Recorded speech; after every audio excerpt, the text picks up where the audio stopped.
560 কিমি রেঞ্জের ঝাঁ চকচকে ইভি আনছে স্কোডা।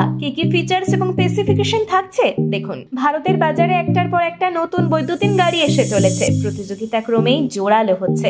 এবার বিলাসবহুল গাড়ি নির্মাতা সংস্থা স্কোডা ইন্ডিয়া তাদের নতুন বৈদ্যুতিন কম্প্যাক্ট এসইউভি বাজারে নিয়ে এলো। গাড়ির মডেলের নাম দেওয়া হয়েছে স্কোডা এলরক। এমইভি প্ল্যাটফর্মের উপরে তৈরি এই স্কোডা এলরক ভারতে নতুন ইলেকট্রিক এসইউভি ধারণা নিয়ে আসবে।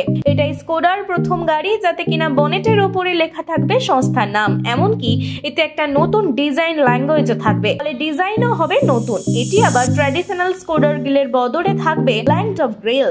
এতে রাডার এবং ক্যামেরাও স্টোর করা থাকবে। এর ডিজাইন অনেক বেশি ক্রস ওভারের মতো থাকছে, স্লোপিং রুফ এবং অন্যান্য ইভির মতো এতে এয়ারোডাইনামিক্যালি অপটিমাইজড হুইল থাকবে। হুইল গ্যাপ রিডিউসারও ইনস্টল করা থাকবে এই কম্প্যাক্ট এসইউভিতে।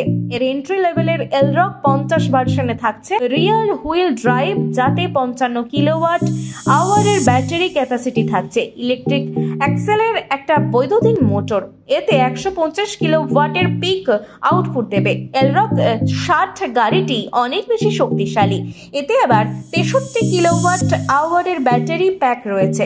150 কিলোমিটারের বৈদ্যুতিন মোটর রয়েছে গাড়িতে। এই দুই ধরনের মডেলই সর্বোচ্চ গতি ওঠে 160 কিমি প্রতি ঘন্টায়। 175 কিলোওয়াটে ডিসি চার্জিং কমপ্লায়েন্টে এই গাড়িটি এক চার্জে 530 কিমি পর্যন্ত যেতে পারে। ভিডিওটি দেখে গাড়িটি কেমন লাগলো কমেন্টে জানাতে ভুলবেন না। আর নতুন নতুন আপডেট পেতে আপডেট বাংলা পেজটি ফলো করে নিন এখনই।